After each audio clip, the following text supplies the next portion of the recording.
Today on the Skid Factory, the moment Gav's been waiting for, it's Hako time.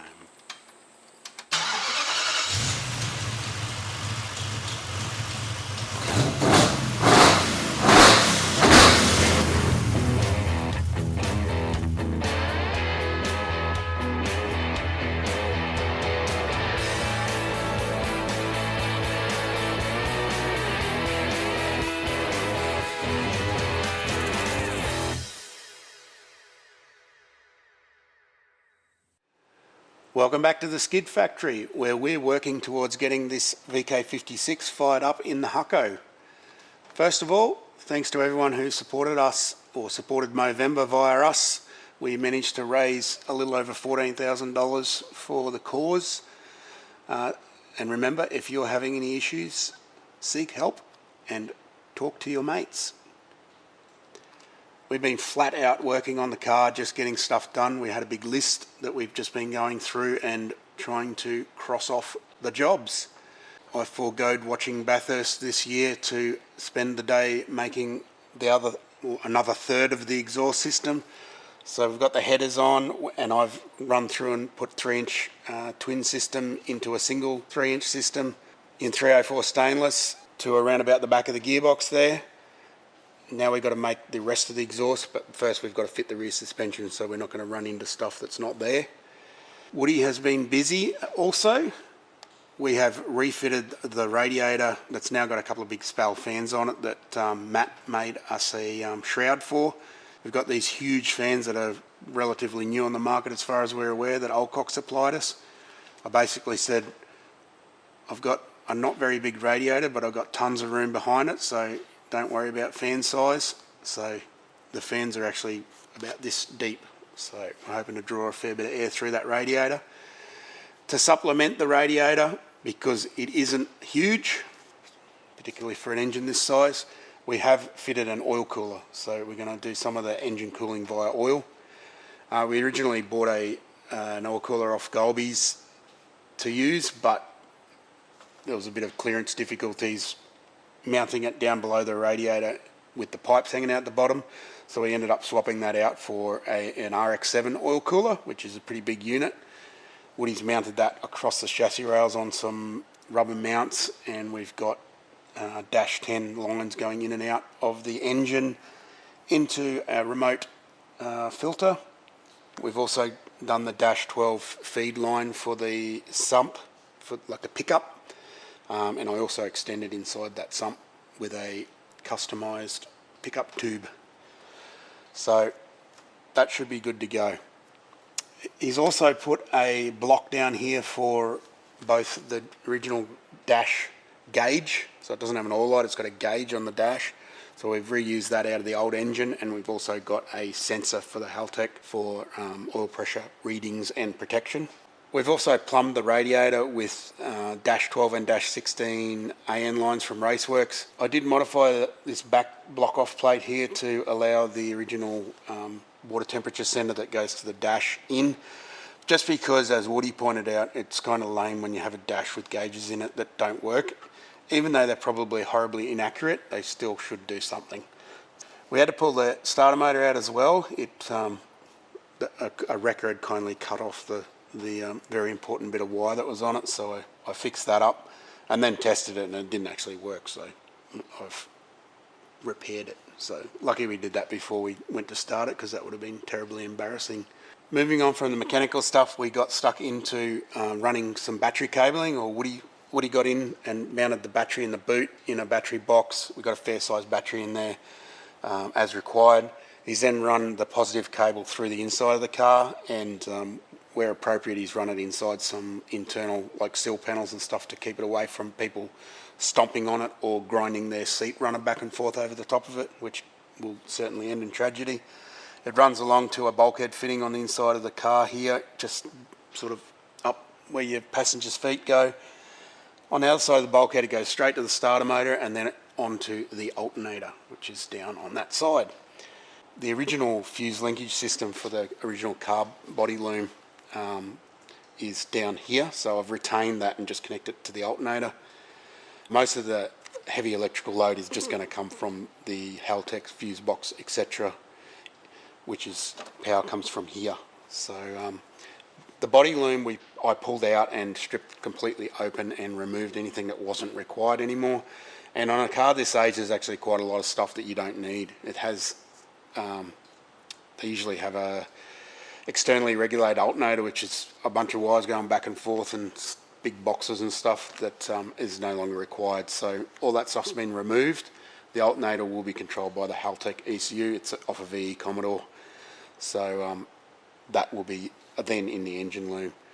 Everything else has been tidied up. The biggest problem with old wiring looms on cars like this is not the wires themselves, it's just people messing with it or just the terminal ends being corroded from age. So to renew a wiring loom like this, all you've got to do is go through and make sure all the terminals are clean. If you can't clean it or if it's rotten, just cut it off and re-terminate it, put some new stuff on it. Most of the terminals are still current usage stuff, so you can still buy them. This has actually got relayed lighting system and everything, which is quite high tech for the day, so everything's good to go with that. I've refitted it, heat proofed it where required, down near the header down there. We've tried to hide it away as much as we can, but without going crazy, it's always going to be there. And now we're going to move on to wiring up the ECU. Although the Hartley VK56 is a pretty fancy engine and looks great, it's actually not that heavy on outputs or inputs or anything like that. It's a really simple engine to run. It's not sequential, it's not set up for sequential, it just runs batch fire and waste spark. So we don't need to use any other ECU other than this Elite 550, which Woody has mounted in the glove box upside down, so it doesn't get in the way of glove space. We've done a rundown on how to choose the right ECU for your application. I think it was in the President episodes, series, which should be up here somewhere. In this case, we're using the 550, and it's pretty much exactly the same as wiring up any of the ECUs, except you have to pair the injector and ignition outputs. So this is how you do it. First, you need your firing order, which can be found off Google. Just check on a few different Google pages and make sure you get the same answer every time, and you'll be fine. So our firing order is 1873 6542. And what you do here is, instead of writing it in a straight line like this, you split it after the first 4 cylinders. You then write that second 4 below those, and they are your pairs. So when number 1 is firing, number 6 is on the exhaust stroke. When number 8 is firing, number 5 is on the exhaust stroke, etc., etc. So what we do then is assign them to 1, 2, 3, 4. And that is your driver number. So you don't wire it in firing order. Well, you don't wire it. If it was sequential, you'd wire number 1 to number 1, number 2 to number 2, number 3, etc. But when you're doing it in this way, you don't. You wire it into firing order. So those 2 are number 1 driver, those 2 are number 2, etc., etc. And that's really all you need to know. It's really easy, especially if you write it down like this. I still do it like that, even though I've done this 1,000 times. Just a quick reference. Can get a little bit confusing, especially the first few times you do it, but if you write it down, you can visualize it easily. Other than that, we just have to terminate everything. But to do that, we need to put it back in the car, run our links out to every coil, injector, sensor, etc. Chop them off and bring it back to the bench. Start terminating, adding powers, etc. So let's do that.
With each wire length sorted, Al will finish the loom on the bench.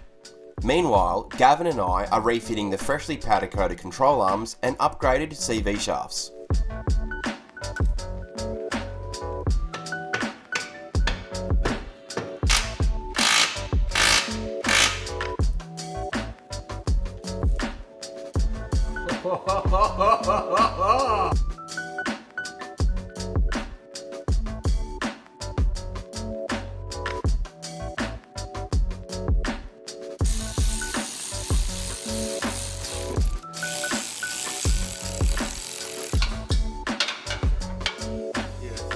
Hey, what happened there, Woody?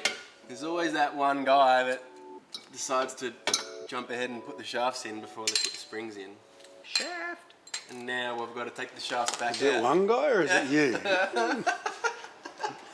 I'm going to blame this one on Gavin. Go.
Those green top barras, Alan. Colour contrast. LPG, bruh. What do you call them? Green giants. Green giants, is that what they are? What? How's the audience over here? Just taking... You got a scoreboard there or something of what it's going to sound like? Looks like we've got most of the stuff buttoned up on the engine bay to sort of try and get this thing fired up. Woody's fiddled around with some catch cans and stuff like that. We've got some little half-litre Raceworks cans here that have just got to be joined up with some hose. Just have to fiddle around with the exact fitting type because they're quite close to each other. We've got the injectors fitted up. They are Bosch 440cc, so they're actually an old upgrade for BAE XR6 turbos from back in the day when people didn't use 1000cc injectors because they were going to make 1 billion kilowatts. So they're all good to go. They fit straight in. The rails are sort of configured for full-length injectors and 40mm O-ring. We fitted up the loom. It came out pretty nice. Does make things messier because there's more stuff in the engine bay, but we did our best. Of course, I forgot to run the back line in with the wiring loom, which is pretty standard, so we'll have to just pull it back out and slide it into through the grommet, but it's just stuck through another hole at the moment, so we can start it. I've already gone in and configured the ECU and given it a crank over. Hang on, you configured the ECU, then updated to NSP software. Yeah, I'm getting to that. And then started again. I went in and configured it in ESP, and then I couldn't get a crank signal that worked. So I thought, oh, hang on, you can update any Elite ECU to NSP firmware, so Nexus firmware, and use the Nexus software now. So I've done that, and one of the reasons for it is it's better for a start, but it's also got a built-in oscilloscope. So I was able to look at the raw crank signal coming in and see what was wrong, and the pin configuration was backwards. So you can see that in the oscilloscope. So basically just swap them around, basic stuff, and there you go. We've got a good signal. So now we're ready to do some timing checking. So we've got a dodgy old lead jerry rigged into the number 1 coil, and we're going to get the timing set right and try and get it started. Righto. Yeah. Still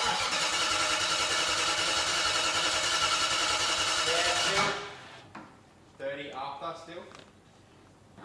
Okay, righto. Yeah,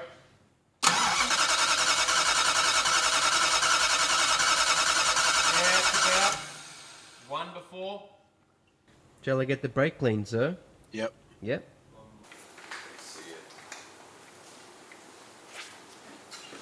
Righto.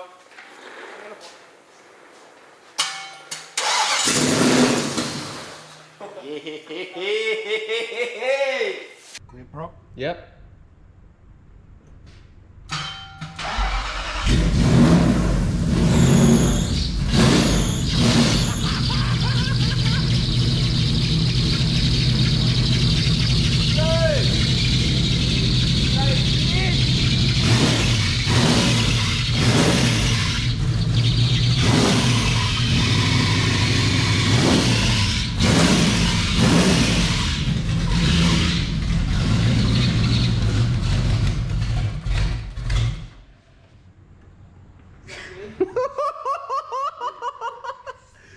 Dude, that sounds so scared. Put some coolant in it. Yeah, you wanna?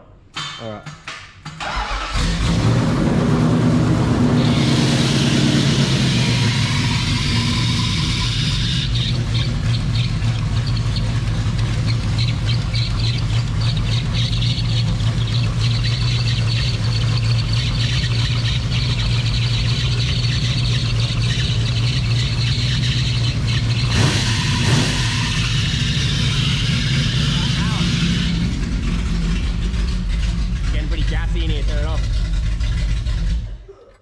Getting real smoky. Look at this. Sounds pretty violent. Do you reckon that aircon filter's good enough just to siphon out that carbon monoxide? Yeah. It's running sweet, bros. What are you talking about? So, yeah, the exhaust is off because it's got no gasket headers or anything, header gaskets or anything, because we don't have any. So we just thought we'd leave it off so you couldn't tell that it was leaking everywhere. Because they've all got to come off and get coated. So we'll probably stick some coolant in it and put the exhaust on so we can run it, but not now because it's like 7 o'clock at night or something at the moment. So I don't think my neighbours will be that keen on it. Yeah, they would. They love it. But yeah, it sounds pretty wild, and that's good. Right, I hope Gav's stoked, and we're pretty stoked too because there's been a lot of work as usual. That belt was also is super loose. Yeah, that's why it's squealing. I left it loose because I was doing it myself and I couldn't get it to be right. Where was I when you called? I don't know. You were having coffee or something. Going to the clubs. In case you haven't noticed, we've got Hakosuka shirts. Get on it. Tomorrow. Are we allowed to use that, or is that copyright? I don't know, everyone else uses it, so why can't I use it? Yeah, might as well. I like SpongeBob. He's alright. Who's the angry one? Patrick. Mr. Krabs. I thought Patrick was the angry one. Patrick Star? I don't know. Anywho. So, enough SpongeBob talk. I've completed the rest of the exhaust system. Now we've got the rear end in, which Woody and Gav did the other day, which probably unsurprisingly in hindsight took a lot longer than what you would think to bolt all that stuff in and Well, I was put going to drive say, shafts make the in. exhaust. Yeah. The exhaust was, I got the easy job, except for the bit where I got injured across the face by... Thought it was from It Roger. went straight under my eye protection that I was wearing. Anywho. So the exhaust is all done all the way through. It's got a 100 cell cat. We've got a bung here for the O2 sensor, which we're going to put in, but we haven't got it yet. And through to just a big stainless muffler. So it sounds pretty good. My thought with this car would be you're listening to the throttle bodies, not the exhaust. They sound better. What else have we done, Woody? Oh, Fix the radiator. The radiator, of course, I went, no, everything looks good. I'll just put coolant in it instead of water first. And that was good because I was able to see where it was leaking from the coolant colour.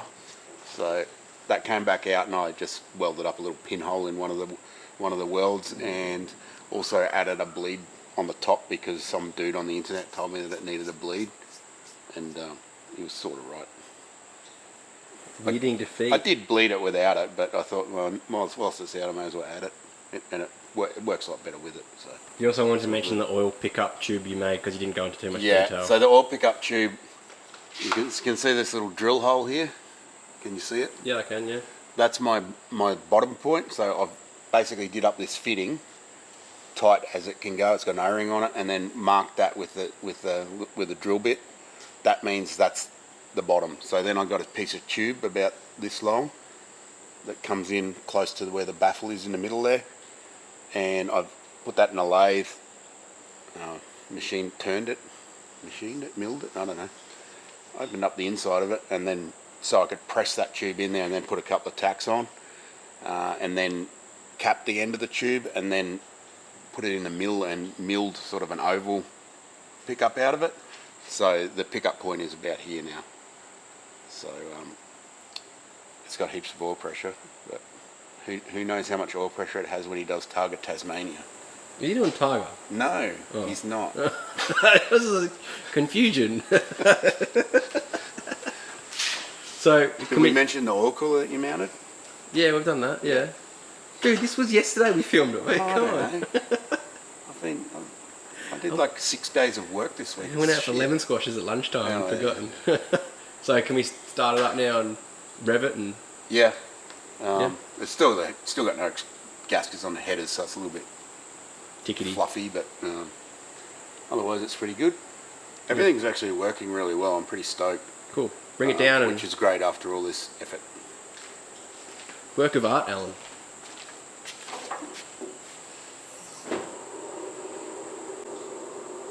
That safety squint though.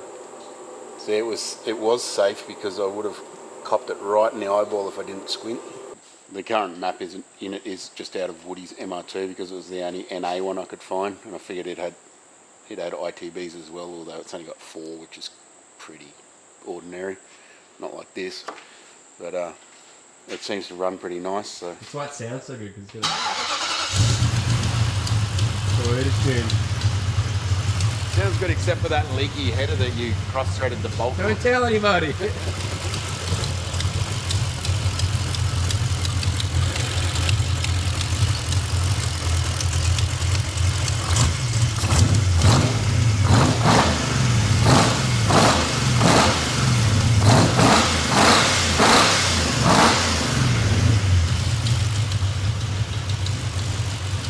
Sounds so good. And give it another rev when I'm at the back.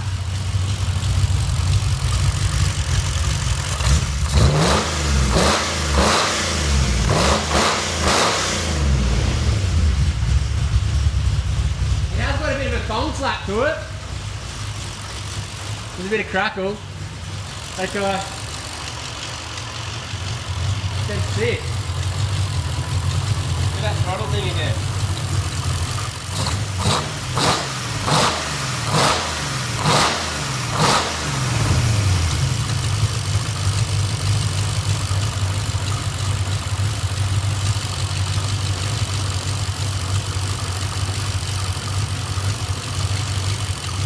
So we have run it through its paces, and it does cycle through the thermo fans, no problem at all. It's between 85 and 82 degrees Celsius, so everything seems pretty happy. I'm going to turn it off so you can hear. You turn it off.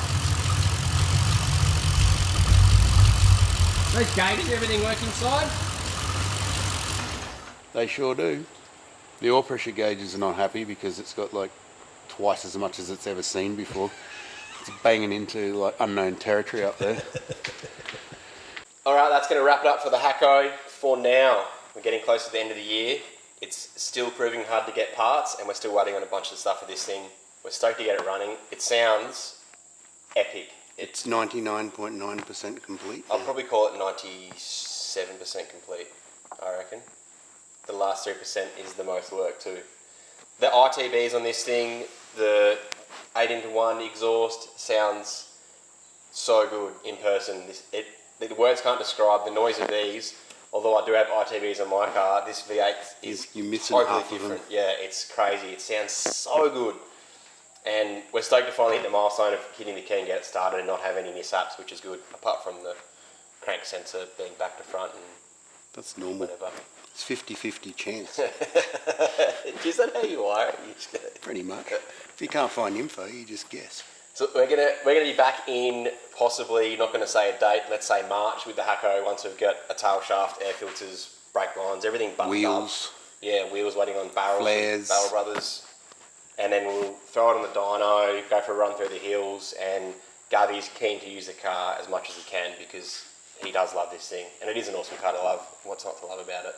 So before we finish off the episode, a couple of things to mention. First, Tool Pro X giveaway. We're giving away 2 Tool Pro X toolkits you had to enter. Unfortunately, the first numbers that we put into the number generator, you only bought a sticker, so you didn't came win. out of the number generator. Came out of the number generator. You didn't win because you bought a $10 sticker.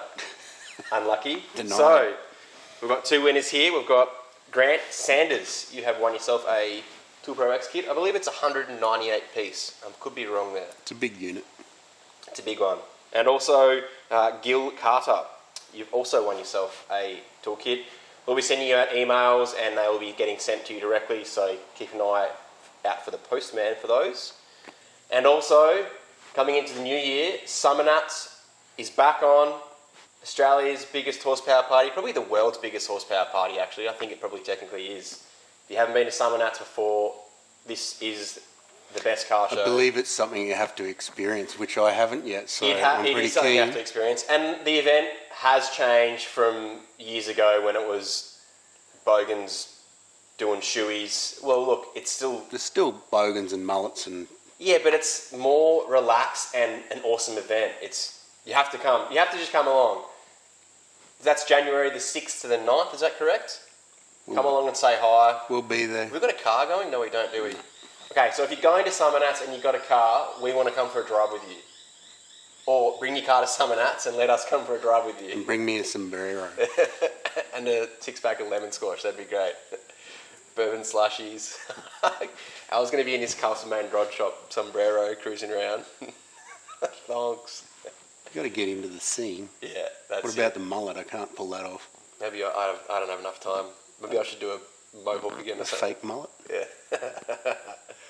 And also Hakosuka shirts. Not limited edition, special edition shirts. Quality. DTG, print to order. So don't be scared, get stuck into it. Yeah, awesome. And while you're there, also singlets as well, if you want to be the sickest guy at the gym. Barry Beefcake. Barry singlets. Beefcake at the gym. Thanks for coming along for the journey. Episode 11 of the Hakosuka.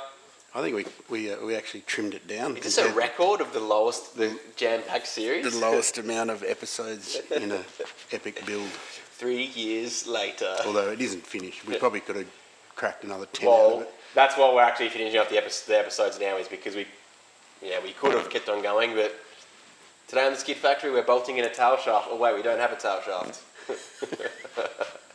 That's a problem.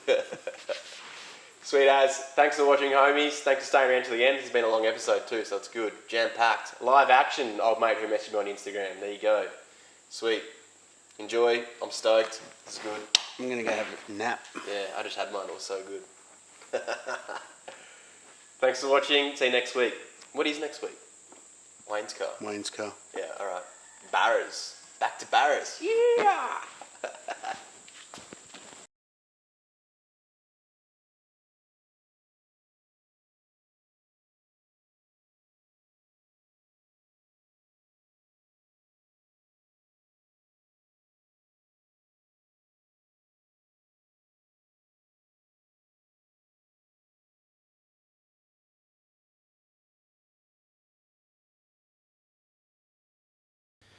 Hold the wiring It's diagram. not just an ETC. What is that? Etc. is actually a word. Yeah.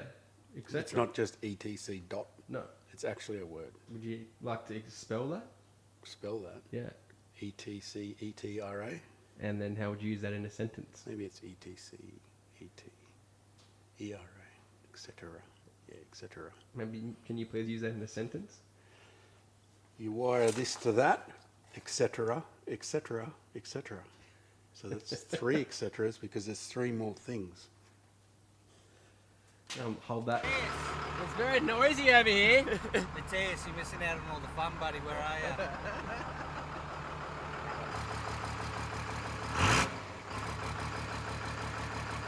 Hey, everybody! Hey! Hey, Roger, on the apprentice duties over there, are ya? Roger! Hey! Hey! Over here! Come here! I